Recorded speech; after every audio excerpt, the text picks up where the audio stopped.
So we find the Byzantine theologians ensconced in their monasteries in Mount Athos or in Constantinople, raging against Islam. And they were the first ones who said it wasn't a Christian heresy, but was a false religion.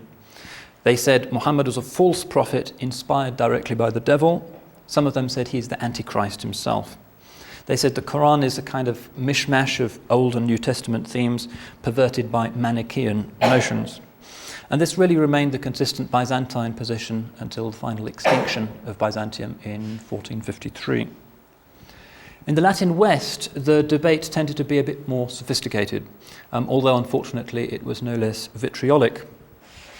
The tone was set by the great Christian thinker Peter the Venerable, who was abbot of the monastery of Cluny in France from 1122 until 1156. And he is the first Western Christian to be concerned to write systematically about Islam. His worry was that the Crusades had failed to secure the conversion of the Muslims. He complained that the Crusaders were only interested in massacring the Muslims or in driving them out, and they simply didn't have any institutions or apparently any desire to convert the Muslims of the Holy Land. So he launches a quite remarkable initiative, and he travels around Spain to those towns that recently had been conquered from the Muslims and where first-hand information about Islam could be found.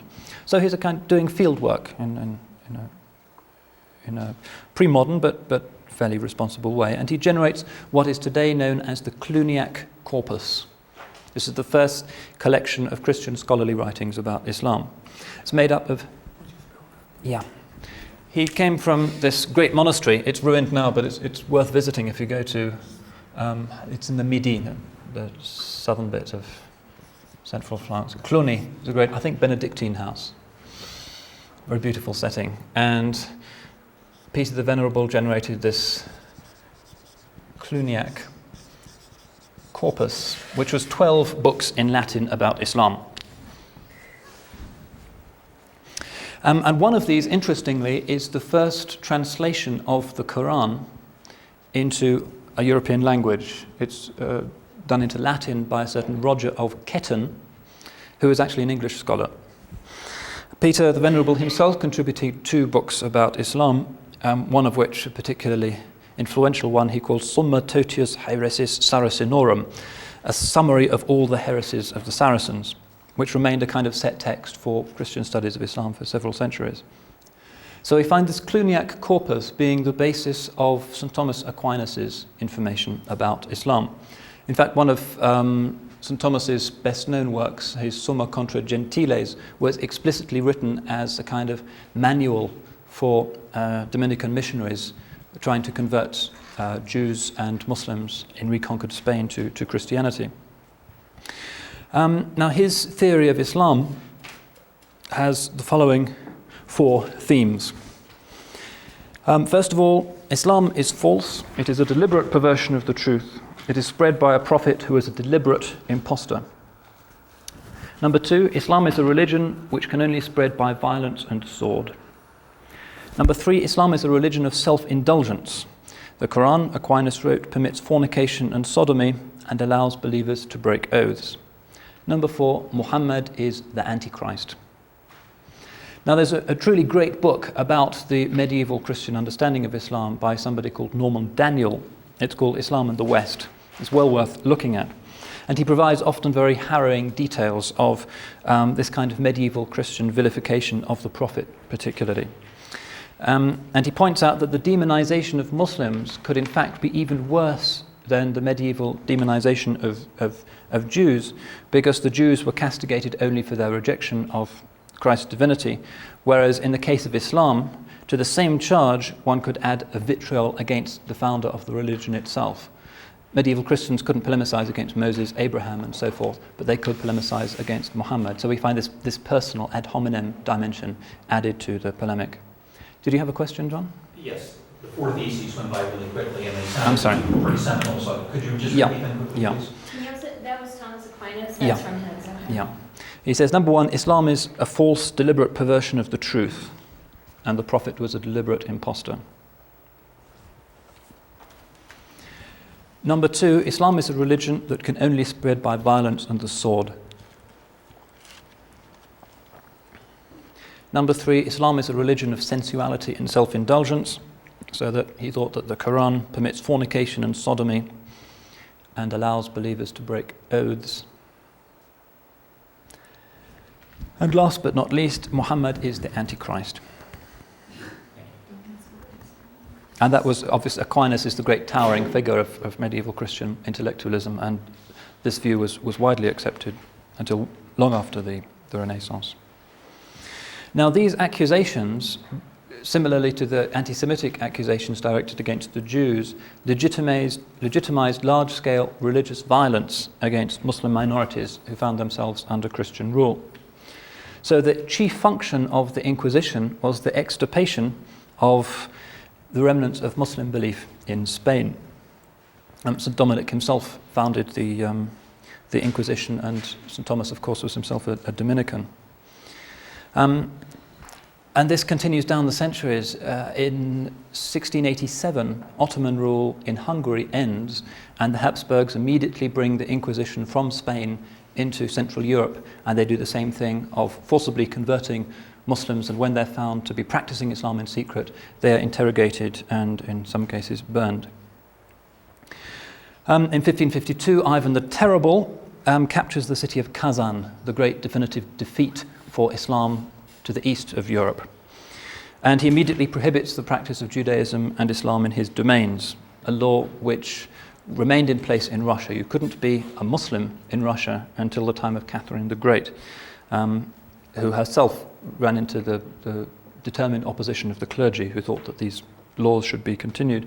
And in fact, until the Russian Revolution in 1917, it was illegal for Muslims to live in some Russian towns, like the Chechen capital Grozny. Muslims couldn't live within 30 miles of the city. Kazan is another example. If you go to what's left of the Muslim city of Kazan, capital of Tatarstan, on the Volga, you'll find that most of Tatarstan is Muslim, but the capital itself is Christian, because Muslims were not allowed to live in the city, and it poses various electoral and political problems now. That's the mainstream of the story. However, it's not consistently grim. Sometimes one can over-demonize the traditional European persecution of the Muslims. There were contexts in Christian Europe where coexistence did take place, and which proved to Muslims that while intolerance might be practiced by some Christians, it's not a necessary, ineluctable product of the Christian faith. It's interesting that this year sees two anniversaries. The first is the 900th anniversary of the sack of Lisbon, formerly Muslim city, by crusaders who were sailing by and were invited by the King of Portugal to, if they wanted to kill Muslims in the Holy Land, they might as well do it nearer to home. And so they suddenly turned up in the harbour of Lisbon, overwhelmed the defendants, and historians estimate that 200,000 people were killed. There's been a spate of novels in Portuguese recently commemorating this. A great Portuguese novelist called Saramago has written a book called The Siege of Lisbon, which has just been done into English, if you want to see how the modern Portuguese conscience deals with this painful anniversary. So that's a depressing anniversary, but just 2 months ago, at the other end of Europe, another anniversary was celebrated by the president of Lithuania, who attends the 300th anniversary of the founding of a mosque in the east of Lithuania, and the 500th year of the presence of Islam in Lithuania. And he noted in his speech in this mosque how there'd always been good coexistence between the Lithuanians and the Muslim minorities, never any persecutions, etc., which is more or less true. The Tatar Muslims in the Baltic republics and in Poland, where there are a lot of historic mosques as well, generally were very tolerated by the Catholic populations. So this is a warning against seeing these things as inevitable. The situation is more complex than that. So that was the 500th anniversary? It's approximately 500 years since Islam became a Lithuanian religion, but it was 300 years. People, refugees from other areas? They were refugees from this place called Kazan.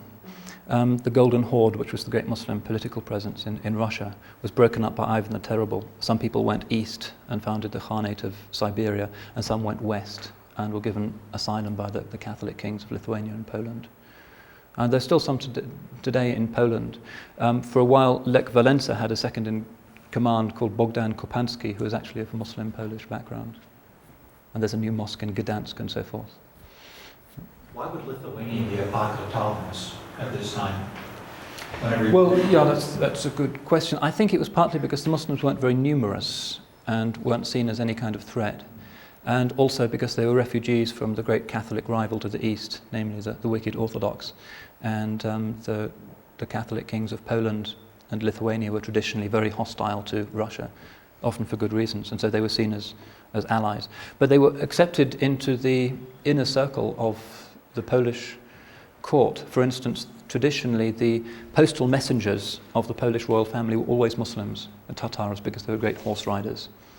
If you've ever heard of steak tartare, this rather strange raw beef. The origin of this is said to be that the Tatar horsemen on their great voyages across the Russian plains didn't have time to cook their meat, and so they would take a steak, put it under the saddle in the morning, and by the evening it was soft enough to eat. And that's said to be the origin of steak tartare. What it actually tasted like depends on how often they gave the horse a bath, I suppose.